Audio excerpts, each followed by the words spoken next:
ভূমির পাশাপাশি যুদ্ধের দামামা ছড়িয়ে পড়ছে সাগরেও। ইসরায়েল ফিলিস্তিন যুদ্ধের জেরে উত্তপ্ত আরব ও লোহিত সাগর, যার রেশ ছড়িয়েছে ভারত মহাসাগর পর্যন্ত। এদিকে ইউক্রেন রাশিয়া যুদ্ধে অস্থিতিশীল কৃষ্ণ সাগরীয় অঞ্চল, সংকট ছড়িয়ে পড়ছে দক্ষিণ চীন সাগরেও।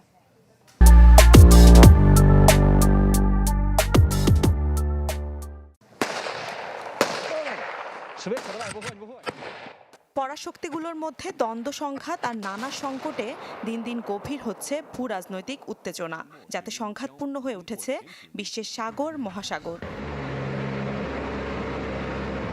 গাজায় ইসরায়েলের নারকীয় হত্যাকাণ্ডের বিরুদ্ধে লোহিত সাগরে ইসরায়েলি জাহাজগুলোকে টার্গেট করে ড্রোন ও ক্ষেপণাস্ত্র ছুড়ছে হুতি যোদ্ধারা। তাদের অভিযোগ, বাণিজ্যিক জাহাজের আড়ালে এই পথে মারণাস্ত্র ও গোলাবারুদ আনছে ইসরায়েল। ব্রিটিশ সাপ্তাহিক দ্য ইকোনমিস্টের তথ্য মতে হামলার কারণে এই পথে জাহাজ চলাচল কমে গেছে ৯০%। হুমকির মুখে পড়ছে আরব অঞ্চলে মার্কিন নৌবাহিনীর কর্মকাণ্ড।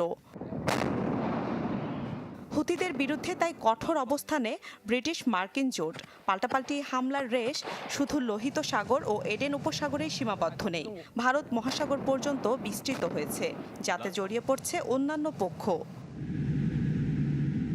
ইউক্রেন রাশিয়া যুদ্ধের জেরে প্রায় ২ বছর ধরে অস্থিতিশীল কৃষ্ণসাগরীয় অঞ্চল।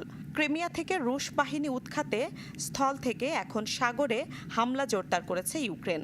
পাল্টা প্রতিরোধ গড়ে তুলেছে রুশ বাহিনীও, যাতে জাহাজ চলাচলের অনুপযোগী হয়ে পড়েছে অঞ্চলটি। ইউক্রেন যুদ্ধে ছায়া পড়েছে বাল্টিক ও উত্তর সাগরেও।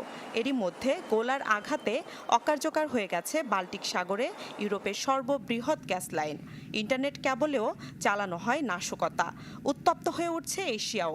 চীনের আধিপত্য বিস্তার ও তাইওয়ান ইস্যুতে উত্তেজনা ছড়িয়ে পড়ছে দক্ষিণ চীন সাগরে।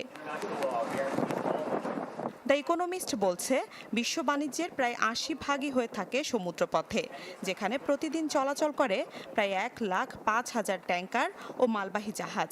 তবে যুদ্ধ সংঘাত ঘিরে পরাশক্তিদের এই কর্মকাণ্ডে হরহামেশা বাধার মুখে পড়ছে তা, যাতে বড় অর্থনৈতিক ধসের আশঙ্কা করছেন বিশ্লেষকরা।